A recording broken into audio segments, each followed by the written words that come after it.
Hello, ladies and gentlemen, and welcome to our first ever RedeConnect event. I'm so pleased to be addressing you with my partners Adam Turtle and Kristina Widegren for this session, which we're calling The Long Read. Some thoughts we have as we consider the last decade since our founding and also looking ahead to the next. We really appreciate your participation and have been amazed with the response rate from friends, colleagues, and clients. Our team wanted to recreate the joy of super return in a more idyllic COVID setting, appreciating that most of you may not be on the beach like this guy. Credit to the team here at Rede who came up with the idea for RedeConnect and have worked so hard to make this happen. Let me share some stats with you on the event. We have 28 GPs attending, 250 LPs, and over 700 roundtable participation slots allocated. That's versus 260 at Super Return last year in Berlin, which was a record for us then. So really, RedeConnect will be over 2.5 times more productive than Super Return, but without the hangover and at a fraction of the cost and with virtually no carbon footprint. So looking at what's changed since 2011, I think it's interesting that the secondaries market has grown roughly as much as the NASDAQ composite at about 4 times. Another interesting fact is that 90% of the firms in the 2020 HSA Dow Jones Private Equity Performance Ranking are new versus 2011, meaning only 2 firms persisted. It's quite a vast, drastic change. And this is my co-founding partner, Adam, 10 years ago. You saw earlier how much he's changed. But some things have stayed the same. Private equity continues to outperform. PE maintained about a 450 basis point spread over the S&P 500 over the decade. And guess what? Italy was in a recession in 2011, and it's in a recession again now, but even if for vastly different reasons. Joe Biden was in executive office 10 years ago, and he's back today, having been promoted. And of course, the rock of stability, Her Majesty the Queen, remains, and we mourn her recent loss. Our carbon emissions are also the same, sadly, at about 34 billion tons. We haven't lost ground, but boy, do we have a lot of work to materially reduce. And my colleagues say I haven't aged, but I really beg to differ. As I mentioned, we at Rede recently celebrated our 10-year anniversary. We're proud of the accomplishments that we've made in that decade. We've raised 48.5 billion euros in fund volume, with nearly 17 billion of that in new money for our clients. We've had 42 final fund closes, 13 strategic advisory projects, and 20 GP-led secondary transactions. We're mostly proud of our repeat client engagements, numbering 54 now, and working that across 32 different GPs. We are leading from the front on diversity and proud of that, with a team comprising 46% women, and even more impressively, perhaps 40% of the senior team being women. Look, Adam and I left investment banks to pursue a model where we only take on funds that we have real conviction about. Conviction is a value at the heart of Rede, and it's in our DNA. We tell LPs that we bring them the best of the market, and now we have been around for long enough to see if we're getting that right, to have statistically relevant information on that. So let's have a look. We actually invest in our clients' funds as well through a commingled vehicle called Rede Invest. This benchmarking shown here is across all the private equity funds we've worked with. The performance is excellent and well distributed across vintages. It also includes several first-time funds and emerging managers that we've helped put into business, such as Summa Equity, GHO Capital, and Volpe Capital. If you had invested in our funds or co-invested with Rede, if you will, you would be in the top quartile pretty much across the board. We think this performance would stand up very well versus fund of funds of an equivalent period. 43% of Rede funds are top quartile today. And as the chart on the right shows, if you'd invested $1 in our funds pre-2016, you'd have about 1.7x in TVPI, and post-2016, just under that. Our GP clients are also expecting a lot of distribution activity over the next 12 months, so these DPI figures will go up from here. But now it's time to look ahead to the next decade in private markets. Enough crowing about our achievements. Let's look forward. This last decade has proved more than anything else that making predictions is really hard. I mean, who would have predicted Brexit, Trump, and a global pandemic? But besides celebrating our first decade, we want to take a look ahead and make some predictions for the next. Making predictions obviously opens us up to getting it wrong, and this is being recorded. But we really didn't want to play this safe. We challenged ourselves to make some fairly bold or less obvious predictions. So looking at predictions for the markets in 2031, we foresee the private markets undergoing a great rotation, as we call it. The continued massive growth in illiquids will start to fill gaps that exist currently in the risk-return spectrum. Secondly, GPs will be focused as never before on building sustainable, hard-to-replicate competitive advantages. And Adam will elaborate on that in a minute. Thirdly, we see a shift in the paradigm of the 10-year blind pool with increased GP M&A, but maybe not exactly in the way you might expect. Fourth, no matter what your view on climate change, man-made or not, the fact is that company valuations and private equity performance will be directly impacted by whether they help or hinder environmental impact. And finally, private markets will lose some of their privacy. We will be more and more in the spotlight of public opinion, and that'll lead to more government oversight. And now I'd like to turn it over to my partner, Kristina Widegren. Kristina? Thank you, Scott. Our first prediction is all about a great rotation. So let's start by looking at the asset class as a whole and how we think this will evolve over the next 10 years. We all know that private equity has seen record levels of growth over the past 10 years, with AUM almost tripling between 2010 and 2019. Last year saw a small dip, which is to be expected given the pandemic. But as my colleagues Alex and Gabby will reveal in their presentation tomorrow on the latest trends in LP sentiment, our Rede Liquidity Index score for the first half of this year is 65.5, a record high since we started this index. As a reminder, this index works in a similar way to the PMI index. So any number above 50 signifies growth in excess of the growth seen in previous 12 months. So the growth will keep on going. But as you can see on this slide, on a relative basis, private equity still remains a very small part compared to global market capitalization at only 6.6%. If we kept that percentage constant, that would mean that global PE AUM would grow to 13 trillion by 2030. Whilst if we believe PE will continue to take a larger share, as it has done, and increase this to 10% of total, that would imply a $20 trillion industry. That is over $15 trillion of additional PE AUM. So how is this enormous amount of new capital formation in private markets going to happen? In part, it will be funded by new pockets of capital, not allocated to private equity, today coming online. As you can see on this slide, the global macro story of the last 20 years has been emerging markets. And as these economies keep growing and maturing, so are their savings and their pension funds. Today, South Korea's national pension scheme is already number 3 in the world at over $700 billion, and it is expected to triple over the next 10 years. And in Latin America, Mexico has proposed to increase contribution rates from 6.5 to 15% from 2023 through 2030, which would have an enormous impact on AUM. And then, as you can see here on the right, there is the huge move towards the democratization of the asset class, with the good people at Moonfair and other such platforms working very hard to make sure that this becomes a reality. And you don't need to believe much in terms of market share to see the huge inflows that this would mean, with only 5% representing $1 trillion in potential allocations.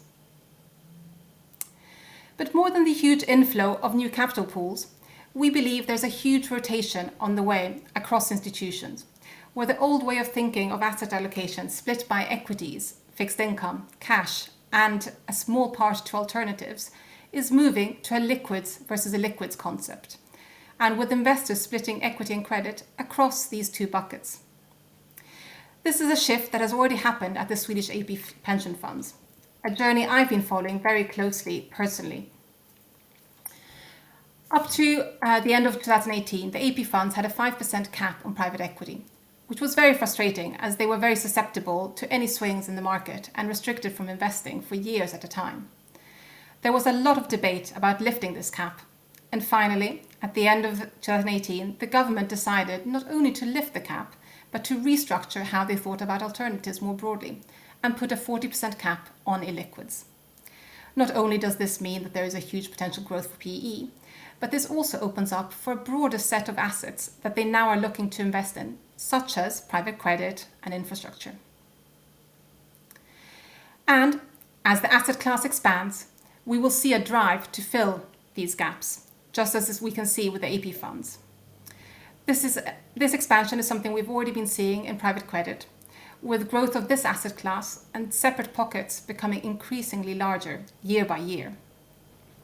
And we think this will spread across many other areas through a drive to fill the gaps in strategies and across the risk-reward spectrum.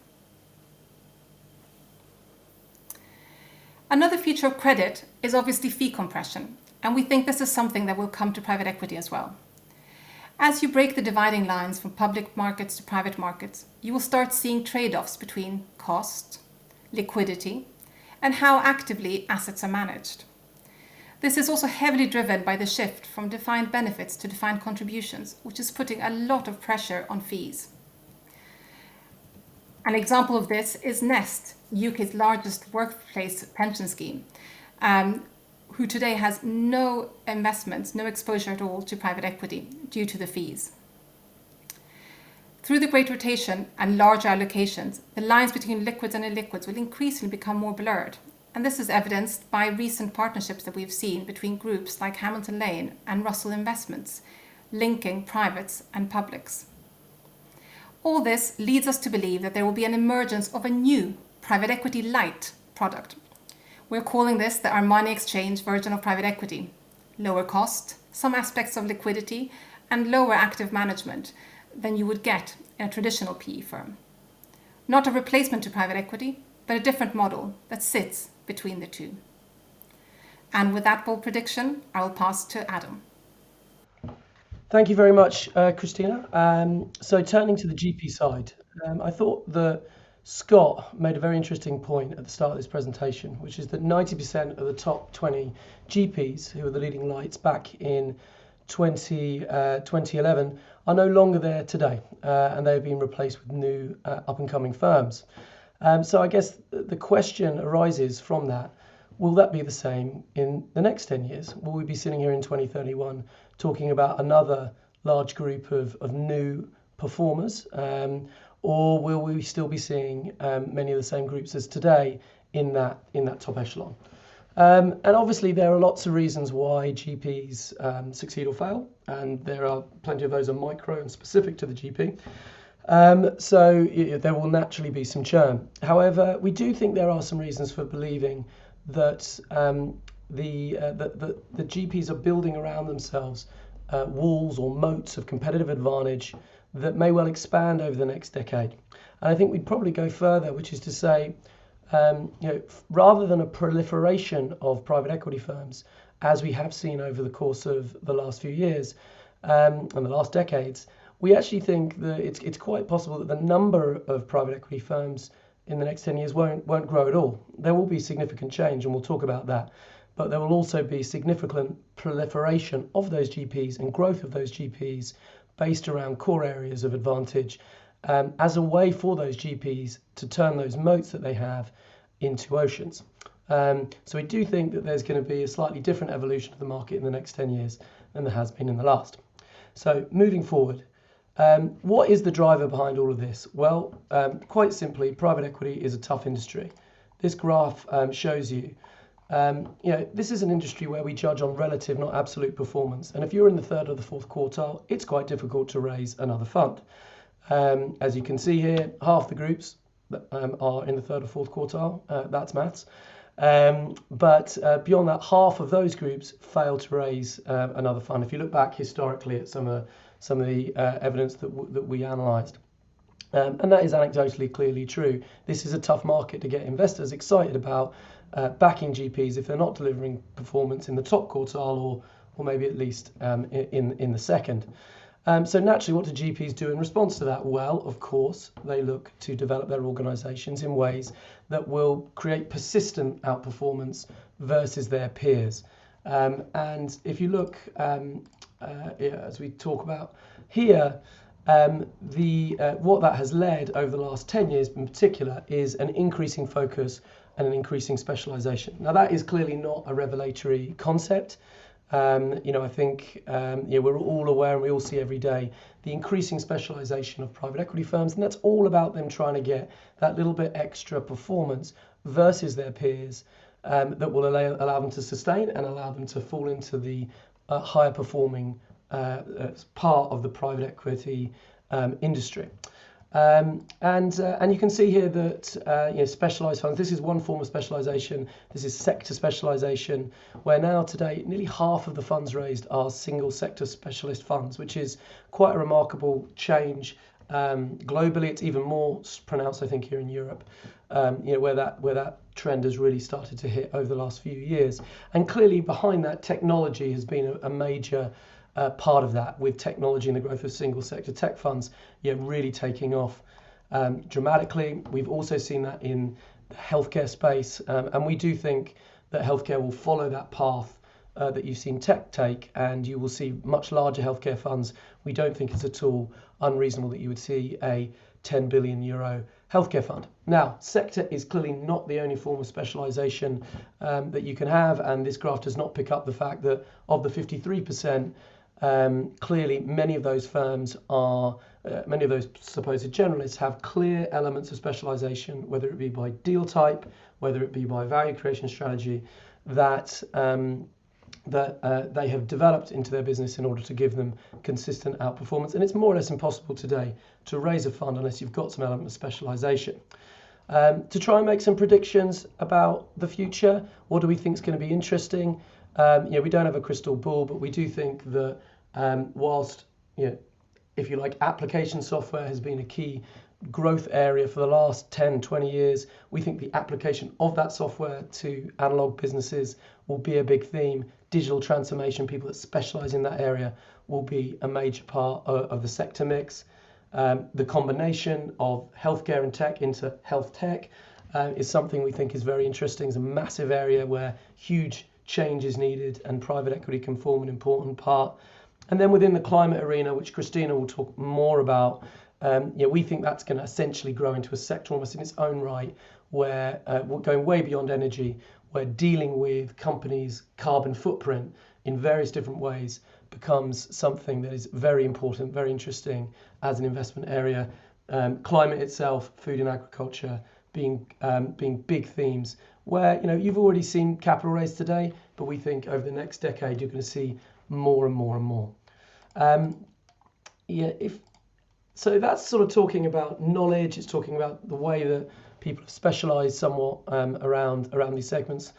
Another form of specialisation, if you like, or another way of moat building, is the operational capabilities of the GPs. And I think there's been a huge evolution in this. Again, everyone knows this.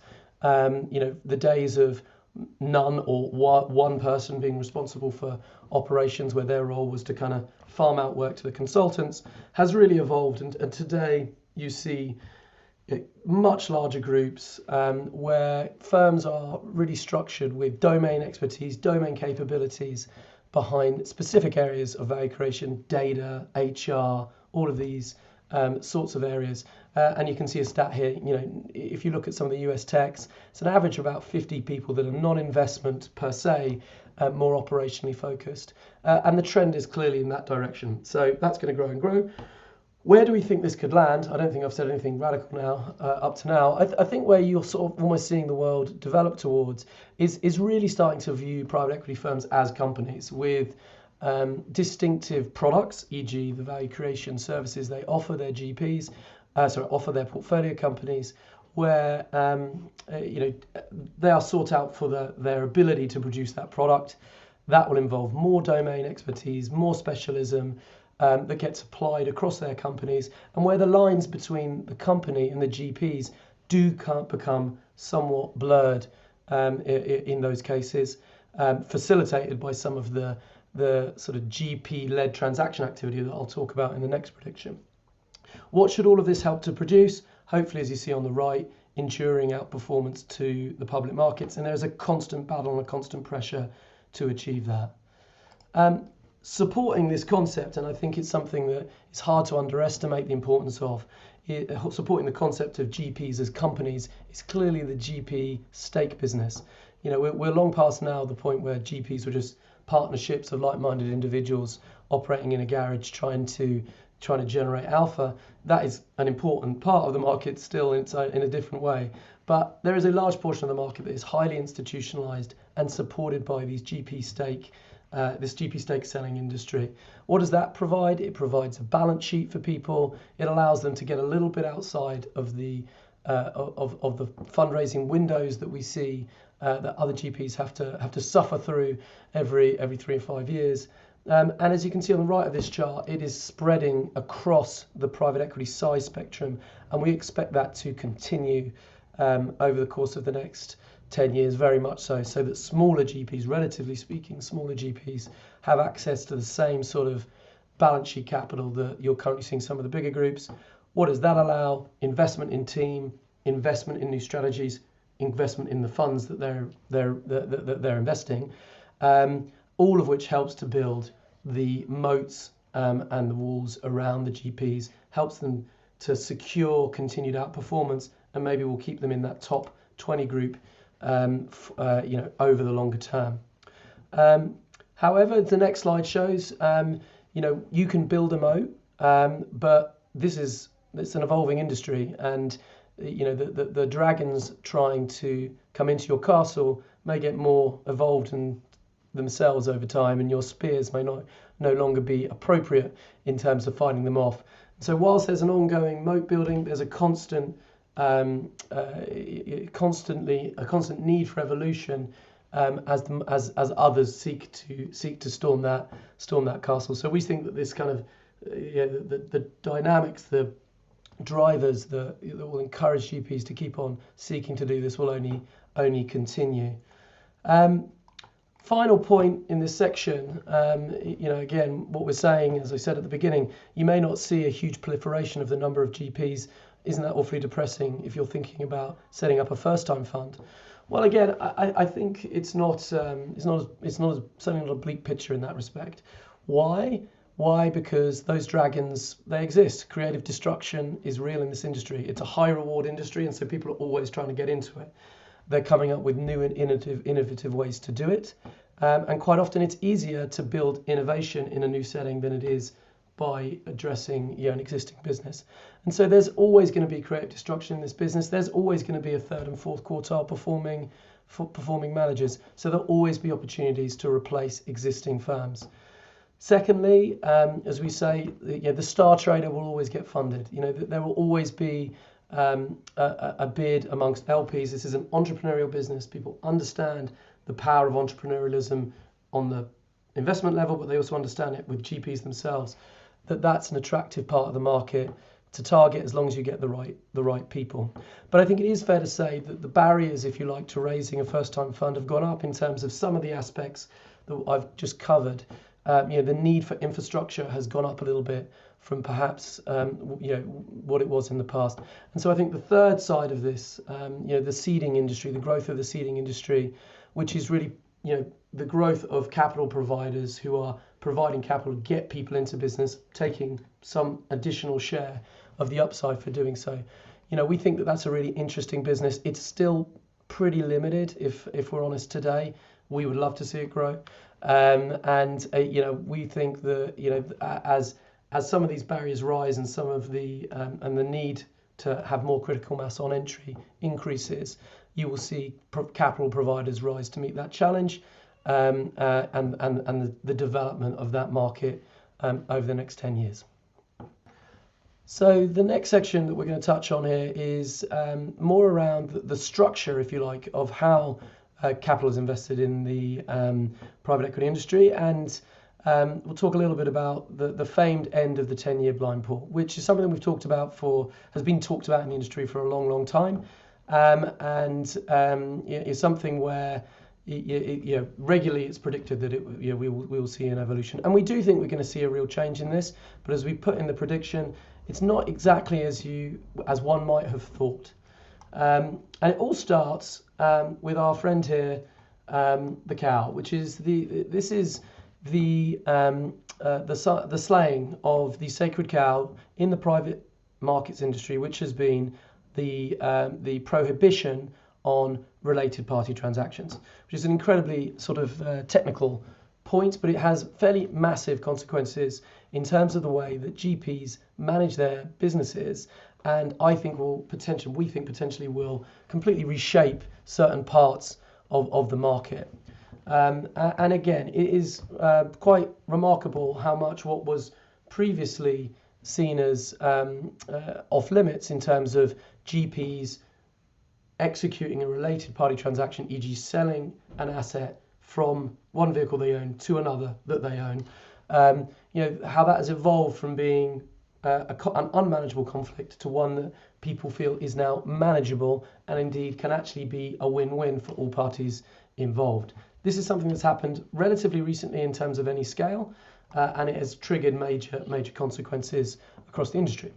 And again, going back to the 10-year blind pool concept, one of the knocks on the private equity industry has always been, yes, you guys say that it's 10 years, but it's not really 10 years. It ends up taking 15 years to invest these funds. And indeed, if you look at the stats, 2005, 2009 funds, 82% of those are still active. So we sell this as a 10-year industry. It's not actually what it is.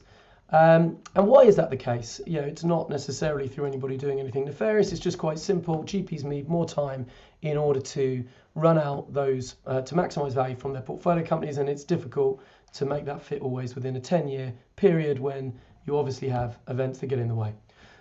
One potential way of addressing this was the growth of the long-term fund. And this is something that has been much written about.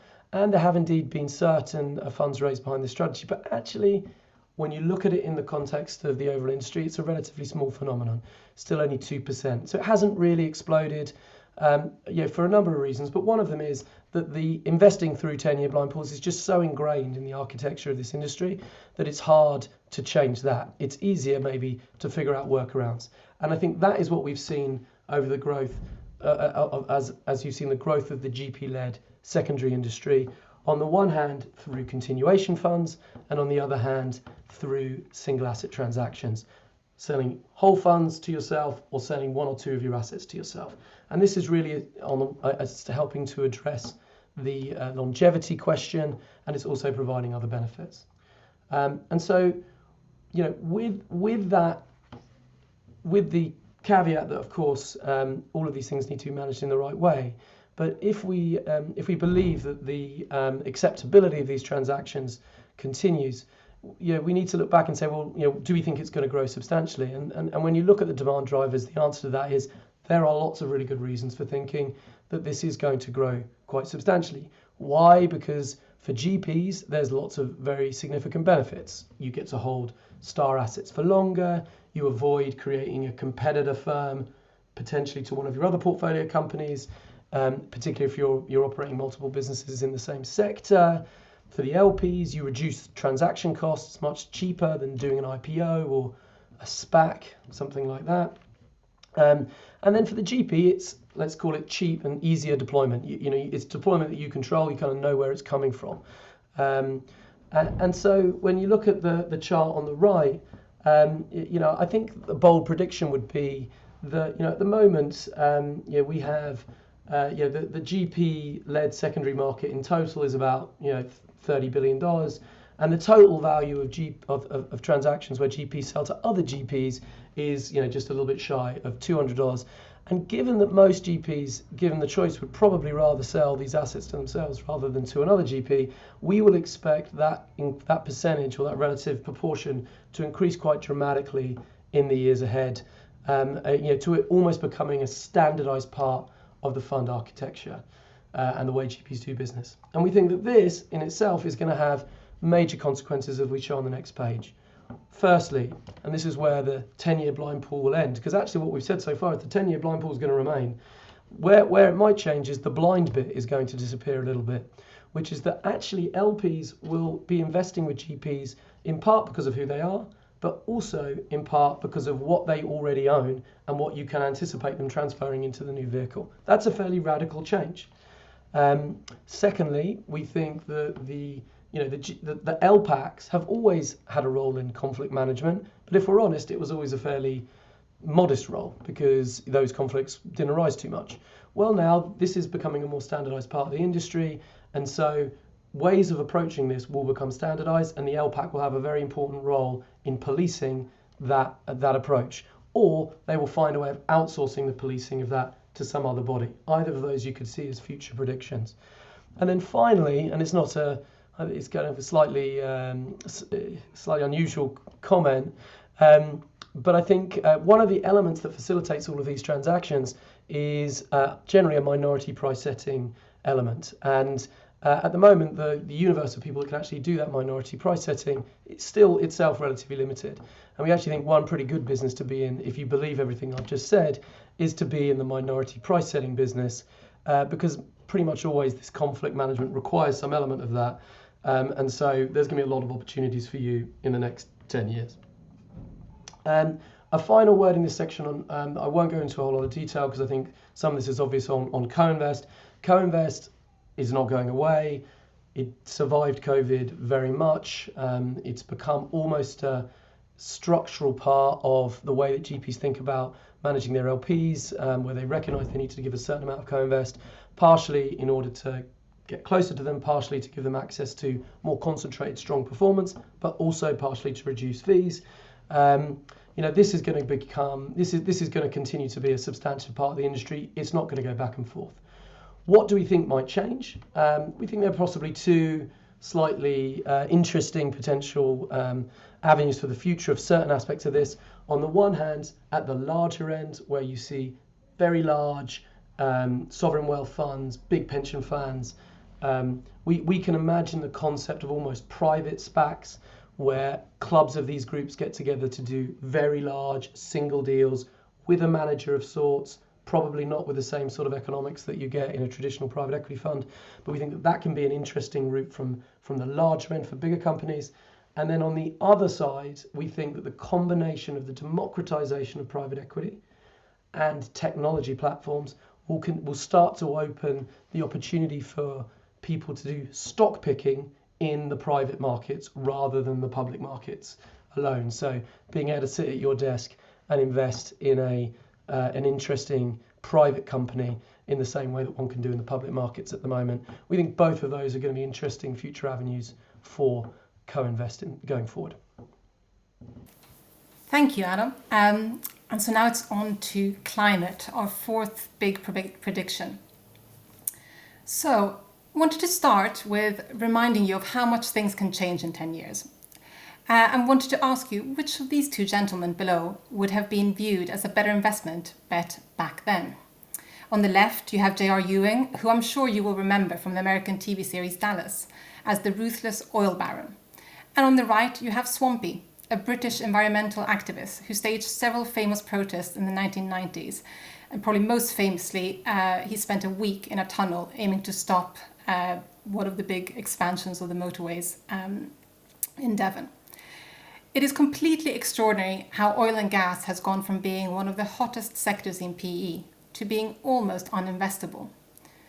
Similarly, when we are thinking back to our journey, when we were looking to raise an environmentally oriented fund back in 13-14, we were seriously debating changing their pitch book colour from green, given the connotations that had back then. Whereas now, everyone is changing it back to green. So as Scott said earlier, it is really hard to try and predict how things look for 10 years ahead.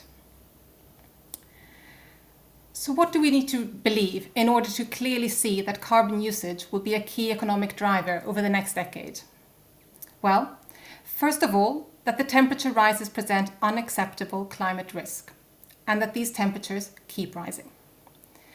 Second, that governments will increasingly be committed to reducing carbon, which of course we've been seeing through the governments around the world continuing to set fixed dates as to when net zero needs to be achieved. Third, that legislation will be passed forcing businesses to address their carbon usage. And finally, that companies will be forced to change or risk breaking the law. And as Adam mentioned earlier, with every passing year that we get closer to these government net zero commitment targets on the right, the drumbeat will keep getting louder and louder. And it is this backdrop that you need to think about when you're considering investment decisions. So moving forward, we expect carbon debt to be as relevant over the next 10 years as technology debt. People talk a lot today about technology debt, but they will start talking about carbon debt, not just in relation to oil and gas, which obviously is already occurring, but in relation to any business. As you'll see in these numbers, company CEOs already see this as a big problem, with 64% saying that economics of operating at net zero do not stack up for their organizations. And they also recognize how incredibly important managing climate-related risks will be for their careers, with 78% of CEOs saying that they will have to deal with it or they will lose their jobs. And it is very important to recognize the necessity to tackle greenhouse gas emissions way beyond energy and transport.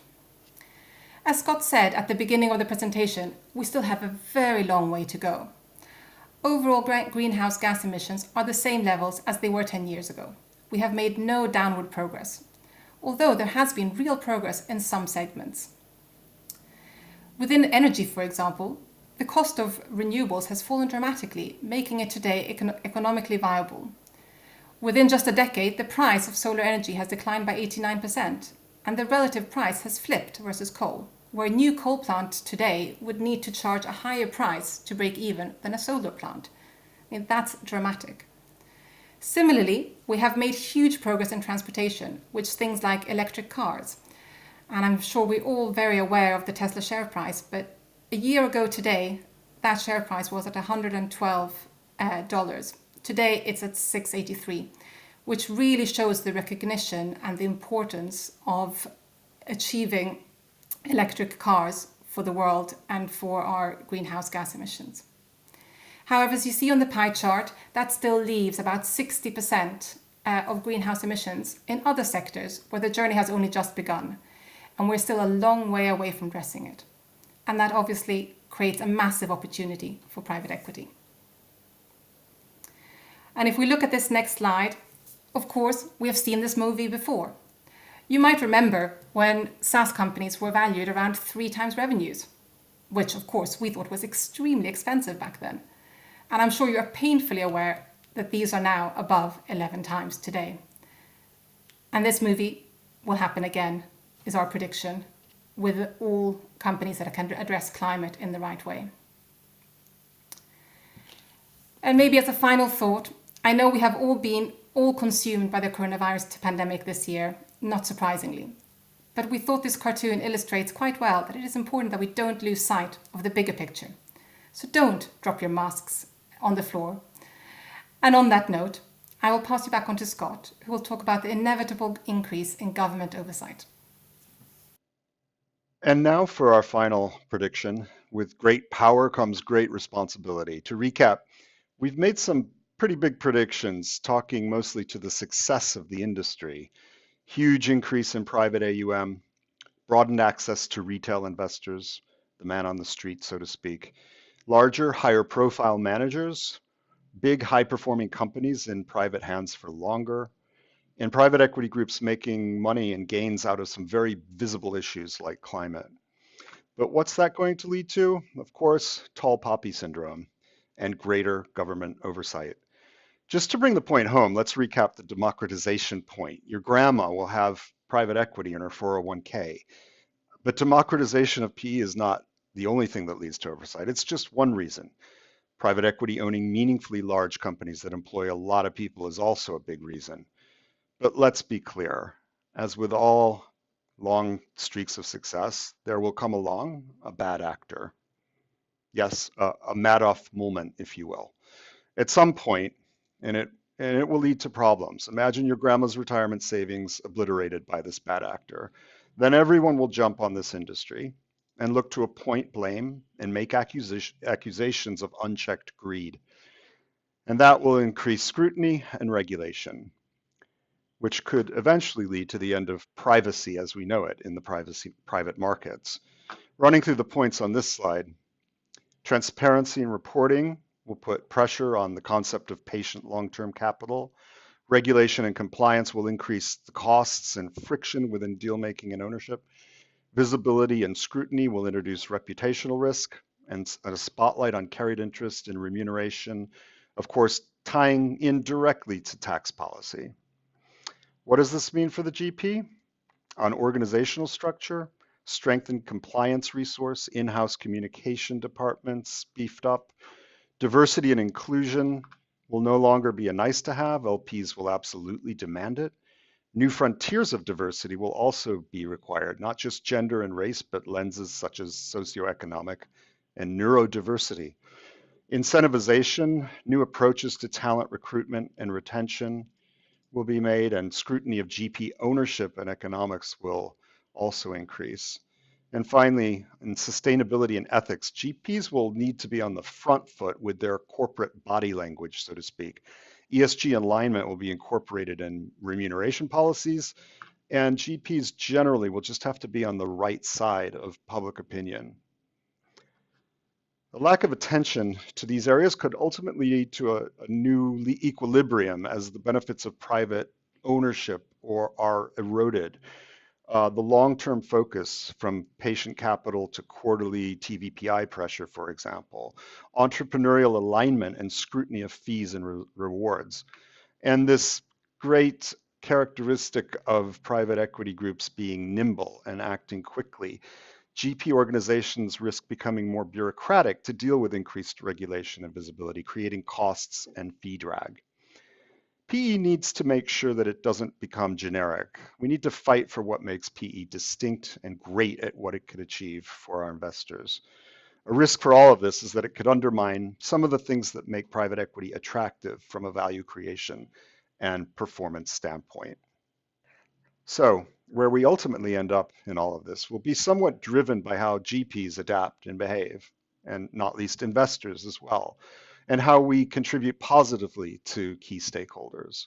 Ultimately, that's up to all of us on this call and in the industry as a whole. Next, I'd like to turn it over to Adam to introduce our keynote speaker. Adam? So now that we've clarified the future of the private markets for the next 10 years, I'm very pleased to introduce our guest speaker, Camilla Cavendish, who we have asked to clarify the future of pretty much everything else, all in 30 minutes. Now, this may sound like a tall order, but we believe if anybody can do it, Camilla can. Why? Well, Camilla, for those that don't know, is an award-winning journalist who writes for a weekly column in the Financial Times that is an important part of my Saturday morning ritual, amongst other things. She is a senior fellow at Harvard, was head of the policy unit at Number 10 under David Cameron, and is a member of the House of Lords. If you're looking for some reading, her book, Extra Time, 10 Lessons for an Aging World, is fantastic and something that I would recommend for anybody who is aging, which is most of us. Camilla is going to take on some of the broader challenges and broader questions that are going to impact our world over the next 10 years. I think there'll be some crossover with some of the currents that we mentioned in our presentation, and really look forward to hearing what she has to say. So over to you, Camilla. Thanks very much, Adam, and thanks for plugging the book. And I'm delighted that my column is part of your Saturday morning ritual. I only hope your Saturday morning doesn't start too early. So congratulations on your 10th anniversary. And I learnt from the opening presentation that read in Old English means story.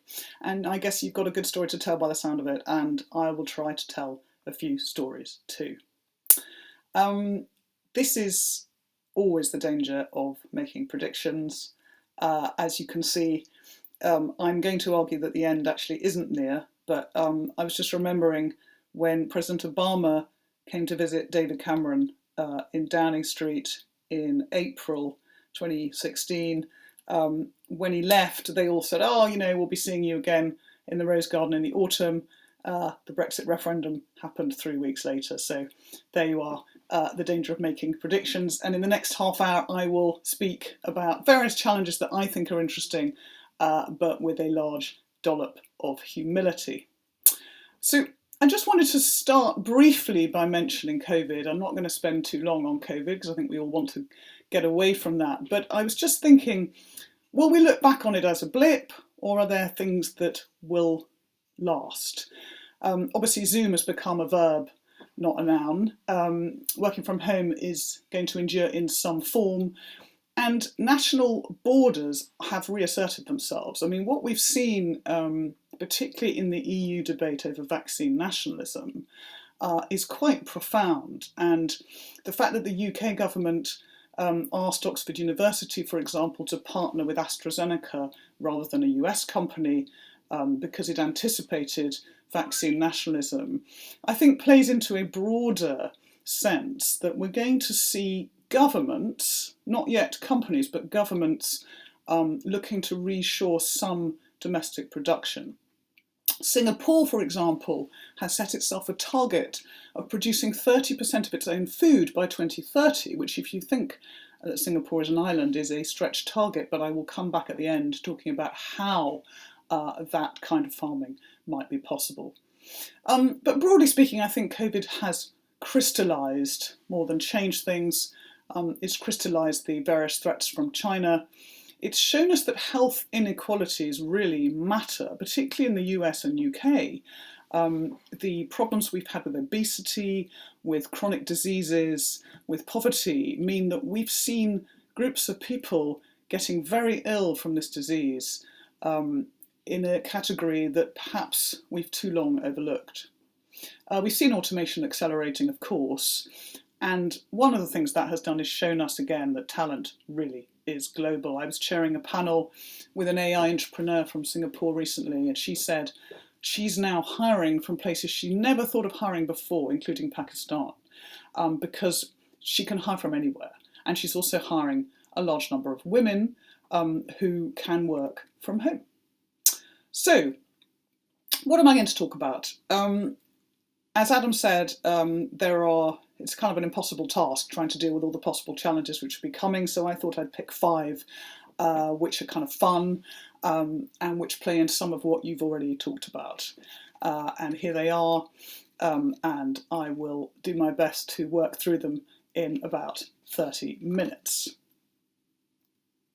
So, here is a statistic that is a historic first. In 2020, last year, for the first time ever, we had more people on the planet aged 65 and over than we had children aged 5 and under. And that shift in the generations is going to mean that we have to rethink an awful lot of things. Jobs, health, retirement.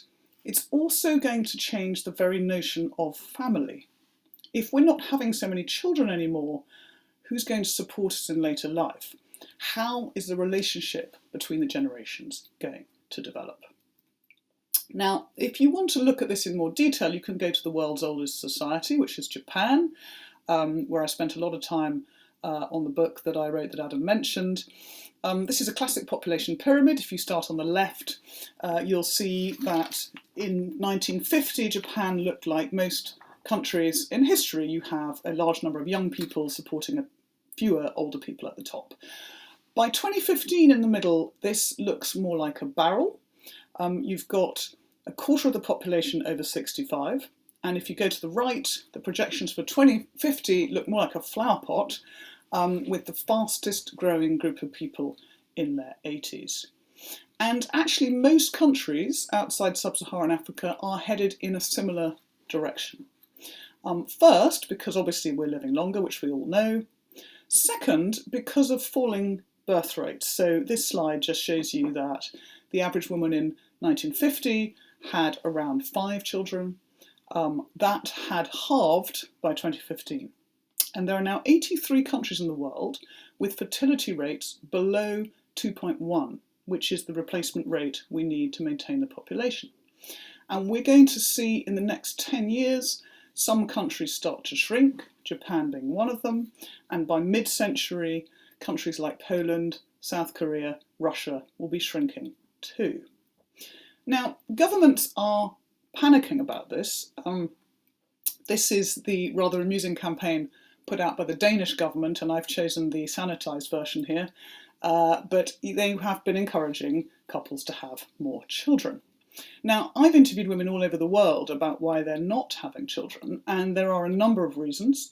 Career, cost, in some cases, unfortunately, because one thing we haven't changed is the biological clock, and some women can't find anyone to settle down with. But the truth is that women are generally unmoved by campaigns like this. The trend is set to stay. Now, what does this mean for the future of work? Well, this chart shows you projected changes in working age population in different parts of the world. And if you look here, you can see that China is already in decline in terms of the number of people it has between 15 and 64.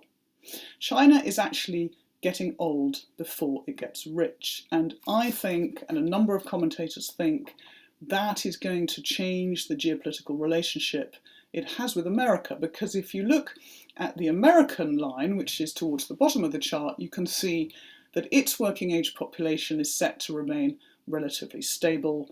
That is largely because of immigration. Immigrants tend to have more children than residents. Now, of course, in some ways, these charts are too pessimistic, because in fact, it's not old age that's getting longer, it's middle age. And a lot of these people will probably be working beyond 64. In America and in Britain, 1 in 4 people are now unretiring and going back to work. Some because they need the money, some because they miss the sense of camaraderie and office life. So we have to be a bit more optimistic, I think, about how long people can work for. And that is already translating into a big trend we're going to see in the next 10 years. This is what I call the other 5G. It's the multi-generational workforce, spanning up to 5 generations, as you can see here. And in fact, some of the most interesting interviews I've done with people are trying to manage the communications chasm between different generations on this chart. Sort of digital immigrants and digital natives. In fact, what you find is that for all the stereotypes we have, there are a lot of similarities. Gen Z and boomers both want flexible work. Millennials and Gen X frequently want to work somewhere they feel ethical purpose. And actually, you know, what the research shows is that although managing multi-generational workforces will be a key challenge for the coming decade, it's also possible. And if you manage them well, they can be more productive because, broadly speaking, older people can be more loyal and can be better at handling conflict, and younger people can be more dynamic and have more ideas. And there are a number of brilliant examples. The car company BMW decided, for example, to create an older person's working line in a factory, where in fact the productivity became the highest in the workplace because they supported them with what they needed. A lot of this is simply about organisations really beginning to understand their workforces, listening to them and building bridges. Now, in terms of the future of work, we're quite conventional about how we see careers. We still see them like a ladder. Despite all the talk about automation and flexibility and all the other things, a lot of us in our heads have a sort of career timetable where, you know, big corporations are still putting people on the partner track in their early 30s. They're still setting retirement ages of 60. They're still squeezing a lot of people just at the moment of parenthood and actually not getting the best out of them. But in addition, we tend to see our future life as a career ladder. Even if we will move between many, many different organisations in our lives, we're seeing our way as increasing rungs of seniority going to the top. And we're also scared because we all fear that automation is removing some of the bottom rungs of those ladders, which of course it is in many white-collar jobs. The kind of job I did at McKinsey as a business analyst is now done by computers. The kind of jobs that many legal assistants in lawyers' firms are now done perfectly well by computers. And the thing about a ladder is that a ladder is quite rigid. There aren't many options. You can go up, but you don't want to go down. You can fall off, or you can cling on and stay where you are. It's quite hard to collaborate on a ladder. You're blocking other people from getting up the ladder. And to step sideways off the ladder is to step into the unknown. We climb the academic ladder, we get our qualifications, we climb the career ladder. But there is a different concept which I came across in Japan called Ikigai, which looks much more like a lattice than a ladder. Now, this is a concept that I found out about in the islands of Okinawa, where people live longer and in better health than in most other places in the world. A lot of them end up fishing or farming or looking after grandchildren pretty much until the day they die, and they have much lower incidences of dementia and indeed cancer. And Okinawans have no word for retirement. They are trying to balance these various things, that which you're good at, which you love, which you can be paid for, and which the world needs. And I think one thing we're going to see in the next 10 years as automation starts to bite is an emphasis on the dignity of work. We will see a lot of debates about universal basic income, which is superficially quite a persuasive idea. If we're going to put a lot of people out of work through automation, shouldn't we be paying everybody sufficient amount for them to live on? Actually, there are some fundamental problems with that concept. One is it's very, very expensive, which is why Finland has decided to end its experiment, and you end up paying quite well off people as well as everybody else. But the other fundamental problem with it, from my point of view, is that it erodes the dignity of work. It pays people not to work. And in fact, what I think we're discovering as we go into the fourth industrial revolution is that work is really fundamental to our sense of well-being, our sense of purpose. The research shows having a sense of purpose and meaning in life is highly correlated with health. And actually, we're going to have to question ourselves and our governments about our passivity in the face of some forms of automation. Many technologies are great. Many technologies we will end up working with humans, and it will be human plus tech. But if you just take driverless vehicles, I wonder if we're being a bit too passive in the face of a new wave of technology which could put millions and millions of people out of work for what I personally would see as relatively little benefit. Now, let's move on to the future of healthcare. I think in the next 10 years, health will become an increasing preoccupation both of governments and of employers. One of the things, as I said earlier, that COVID has shown us is the terrible health inequalities in our societies. They make people vulnerable. They also make our societies less productive. And the gap between the life expectancy in rich and poor groups now really does show us that it is quite possible to get 10 or 20 more years of what I call extra time, to live much better for longer if we live healthier. And we're going to see several dimensions for this, and I'll just start with prevention. Now, this picture looks like a supermarket. It's actually a chemist. It's in Philadelphia, and it's owned by Geisinger, which is a big company, which is a health insurer and therefore has very detailed data on cost.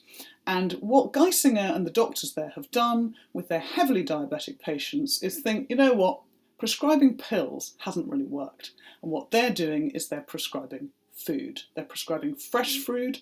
They are giving people recipes, and they're giving you and your family enough meals and recipes for a week. And the results have been dramatic. And this is all part of the new move towards what we call social prescribing. Doctors actually looking at dance classes, looking at helping people use gaming software, for example, older people, to improve their strength and flexibility. And when you think that in the UK, we spend about 10% of the NHS budget on treating diabetes type 2, which is largely avoidable, and we spend another 10% on fractures, which are caused by falls, you can see that these quite low-level interventions are really worthwhile. Now let's move to the slightly more high-tech end. This cartoon just sort of is trying to evoke some of the privacy, ethical and legal issues which are coming at us very, very fast with some of the new technologies coming on stream. We know that AI now diagnoses many conditions better than humans. IBM's Watson can diagnose heart disease more accurately than your cardiologist. Skin cancer can be detected by a smartphone. And at Moorfields Eye Hospital, which is close to where I am now, they've actually saved more people's eyesight because they have developed algorithms which can spot diseases of the eye faster than a human. And of course, we're seeing Google, we're seeing Alibaba and other companies trying to also get into this space. Interestingly, though, the studies suggest that we, the patients, don't trust the algorithms. We believe that we are unique and that our own doctor knows us better than the algorithm. So I don't see the doctor being cut out of the equation anytime ever. I see the doctor as moving to having more of a bedside manner and being able to explain some of the complex probabilities which we're going to start getting through genetic information. But what are the issues that are going to crop up? Well, privacy and the legal issues around that are going to be major. A few years ago, DeepMind used the records of 1.6 million patients from the Royal Free Hospital in London, and they were found to be in breach of some of the data rules. I think we are probably far too squeamish as a public about health information. We happily give most of our other information away to companies, but there's got to be a lot of convincing about that. And the other question is, of course, gene editing. As we get into the world of CRISPR technology, which can cleave open the DNA, this is raising a lot of questions, not just about how we tackle congenital diseases, but also potentially how we might be able to change things in the body which will change the germline. Those are big ethical questions which are not just the responsibility of scientists, they're responsibility of all of us. And of course, what we've seen in COVID is that the UK has been far ahead in terms of sequencing genomes. We've sequenced around 350,000 genomes of people with COVID. The UK has a big advantage in this area. So take advantage of that in the next 10 years is going to mean sustained funding from government and partnerships around the world. Now, if we get a bit more extreme, of course, some of the people that I've talked to in my Harvard research about longevity have been billionaires who are seeking immortality. The man on the right here, Aubrey de Grey, believes that he might be able to achieve what he calls escape velocity from death. Now, I'm quite sceptical about some of those claims, but what I do believe we're going to see in the next 10 years is a race for the anti-aging pill. The man on the left here, Nir Barzilai, is a professor at Einstein University in New York, and Nir has just embarked on running the first ever human clinical trial to show that a drug, it's actually a standard diabetes drug, potentially produces all sorts of effects in humans way beyond treating diabetes. This particular drug seems to be protective against some sorts of cancers, for example. And what Nir Barzilai and many of the geneticists and biologists that I've interviewed believe that actually we need to move medicine on from just treating one disease at a time and one part of the body at a time to trying to treat the underlying drivers which repair our DNA. Something that tends to happen as we age is that our bodies get poorer at replacing and replenishing DNA. Our neurons don't fire quite as well in the brain, the synapses don't work quite well. There's a number of genes that have been identified which can help with this process, and potentially we might be looking at living longer, better, actually having fewer years of illness. The key to this, though, is going to be regulation. The FDA in America has licensed the Nir Barzilai trial, but they were reluctant to do that because, of course, it actually suggests you can treat aging itself as a condition. Unless you can do that, you can't really license drugs that might treat the underlying DNA processes in the body. And other regulators, I believe, are now going to be looking at that. And if the trial does show good results in humans, we may see a revolution in the regulatory processes around the pharmaceutical industry, which will unlock, I think, a new generation of therapies which will be as important in the 21st century as antibiotics were in the 20th. Now let's move on to climate, which you dealt with brilliantly in the earlier presentation. And as you said, it is the climate emergency, stupid. For a long time, we've been like frogs sitting in our boiling water, happily sipping our drinks. I think where we're getting to now is the hurricanes, the freak weather incidents, the melting of the permafrost and so on are beginning to become more obvious, and we are all beginning, many of us are beginning to worry like the frogs on the right. And, 10 years ago, I guess we thought we had a bit more time than we do now. And the worry is, of course, that there's increasing evidence that we're moving away from the safety valve of 2 degrees.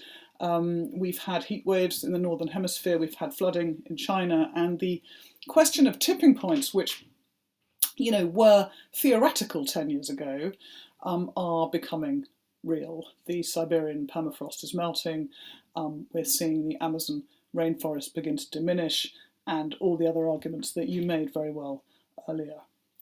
One thing you showed in the earlier presentation was a chart of government action. And I can't reproduce it here, but you listed a number of governments which have committed to a net zero target. But the point I should perhaps make in response to that is it's not very many governments, and they don't represent very much of the carbon dioxide. The US and China, as you said, have both produced policy documents on this issue, but they haven't yet made any kind of commitment. And that is, of course, where the debate is now going to be. This Christmas, we get the Glasgow summit, the next UN summit, COP26. I just put up here 4 of the faces that will be having influence on that summit. Xi Jinping, obviously top left. China is, continuously opening new coal-fired power stations at the same time as investing considerable amounts in renewables.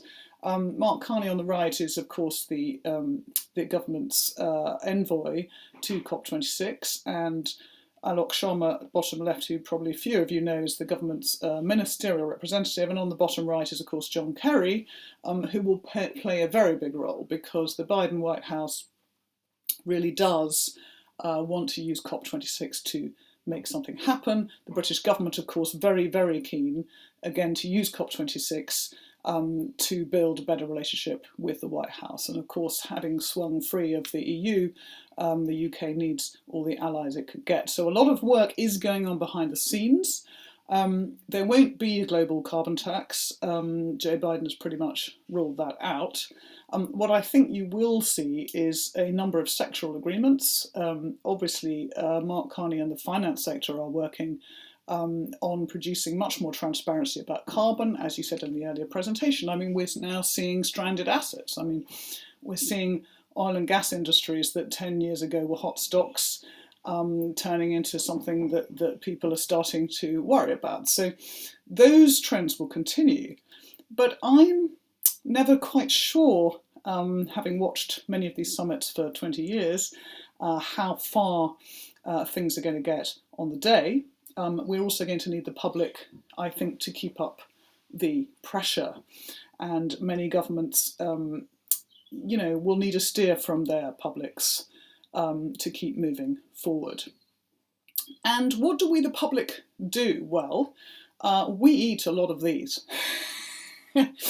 I've become really, really interested in the debate around vegetarianism. It used to seem to me to be a sideshow. I think the next 10 years, the debate about meat eating is going to come centre stage. The truth is that if an alien came down from Mars today, he might actually think that the dominant form of species was not the human, but the cow. There are at least 5 countries in the world and many American states where there are more cows than humans. We also, of course, to feed those cows, are growing soybeans, clearing forests to do that. So there is a very, very strong environmental argument. This is not just about cows, it's about other farm animals, by the way, but there's a very strong argument, I think, for moving away from the colossal amounts of meat that we eat in the West and from trying to deter some other parts of the world from matching that level of consumption.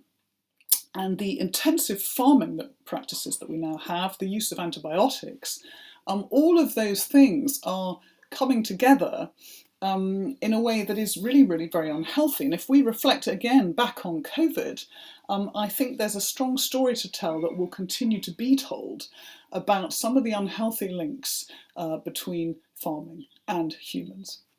Now, I just took this chart. Apologies, it's a bit busy, but it gives you a sense of how much better for the environment it would be if we moved away from conventional meat towards cultivated meat. We still have very expensive inputs into cultivated meat, but biotech is showing us the way forward, is showing us how you can actually take cells and start to grow meat without having to use more actual animals. And if you look on the right here, less land, less water, less pollution, less global warming. There is, I believe, a very strong argument now for investment in some of these companies. Most of them are in the US. I just ate an Impossible Burger the other day and actually really enjoyed it. These products have suddenly, again, jumped a barrier. They're still too expensive, but a number of lead investors do think those costs will come down. And we talk a lot about climate independence and energy independence. Perhaps we should also be talking in the next 10 years about protein independence. So I'm just going to leave you with a final optimistic thought. These are two of the heroes of the pandemic, of course, the husband and wife team who manufactured the BioNTech Pfizer vaccine. It's a story of immense ingenuity and speed. They started developing that vaccine, if you remember, last January. They partnered with Pfizer last March. Some of you may already have had their vaccine against COVID. And of course it uses mRNA technology, which is in itself going to produce a whole number of medical breakthroughs at a speed that none of us thought was going to be possible even a year ago. So I think we need to be very optimistic about the years ahead. I also think, as I've argued, that we're going to see a holy trinity developing, if you like, between longevity on the one hand, climate change and farming, which could indeed make the world a better place. But whatever is on the menu, I think it's going to be hugely exciting. Thank you for listening. Thank you, Camilla, for that. That was fantastic and very interesting. Lots of great ideas and food for thought in that presentation. Also, some things that touch on some of the areas that we addressed in our presentation. I guess I'm quite keen to pick up a little bit on the climate emergency topic. That's something I think we're probably in vigorous agreement on the scale of the challenge and also how important that's going to be in shaping the agenda for the next decade and obviously beyond. I'm curious. We had a certain perspective about the role of government in that, and you maybe took a slightly different tact. How much do you think government is an essential part of this versus we can what we can achieve from a kind of consumer agenda and a bottoms-up non-governmental agenda? I'd be kind of curious if you think that latter part will be enough, or whether you think ultimately government is going to have to play a key role in helping achieve the targets that we've set out for ourselves. Thanks, Adam. Yeah, I mean, that is a really central question, which I think environmentalists have grappled with for decades, actually. I suppose you'll be surprised to hear me say, as someone who's worked in government, that I'm quite sceptical about government's ability to pioneer things. And the truth is that governments don't tend to go out very far in front of public opinion. So actually, the public and consumers are really, really vital to keep the pressure up on governments. And Extinction Rebellion, which is a movement I thought was really fascinating when it started, made a decision that it was going to only target governments and it was not going to tell people, individuals, how to live their lives. Now, I actually thought that was a mistake, and I talked to them about it, because in a way it kind of lets us all off the hook. And it also lets governments off the hook. And their position, and a lot of environmentalists would say, it's no good blaming people because we're all kind of trapped in an industrial system where the choice is fake, right? So their position is, if you're in the supermarket and you're choosing between two products which are encased in plastic and have travelled thousands of miles, it's not a real choice. But I actually do think that consumers and the public have a vital role to play now, and that governments will respond to that, and that governments, in fact, will be really hindered if they don't experience that kind of pressure. And the UK government has a pretty good record on greenhouse gas emissions, partly because of the dash to gas in the 90s. We have got our emissions down, but there's been a huge debate for many years within the UK government about how much further it was possible or desirable to go, given the cost that loaded onto business. And the truth is that when you're fairly far in front, you just don't feel the pressure to go much further. So I do think, as I said in the presentation, that consumers really will be vital, and not just in the move to vegetarianism and everything, but also in just making their voices heard. I mean, again, it's too easy to portray environmental campaigners as somehow a niche group or on the left. In fact, what we're seeing vast numbers of people right across the piece, including in the States, where traditionally people haven't been so concerned about climate, beginning to express real concern in the polls. So you do need both. And I don't want to let governments off the hook either. I mean, that's where the regulatory frameworks have to come from. But this has got to be a three-way. It's got to be government, business, and the consumer acting together, I think. Thank you. I think that's very interesting, and I think ultimately it's going to be a combination of those two things, with pressure probably coming from the people to kind of push a governmental agenda that will then ultimately reflect their interests, which I guess is the way that change tends to happen. I guess moving to another question that you touched on a little bit in your presentation and in some of your broader work.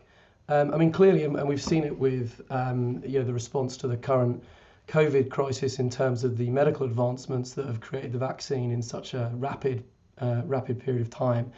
The advances of what we can achieve through our healthcare sector is quite remarkable. The technology is moving on very fast. One thorny question that I think we're all going to have to grapple with in the years ahead is a question about as our technology advances and the ability of people to start developing their children and in ways that they might want them to be developed become more real through gene editing, these sorts of things. There is some pretty science fiction like potential for what that could achieve if it was to become quite mainstream.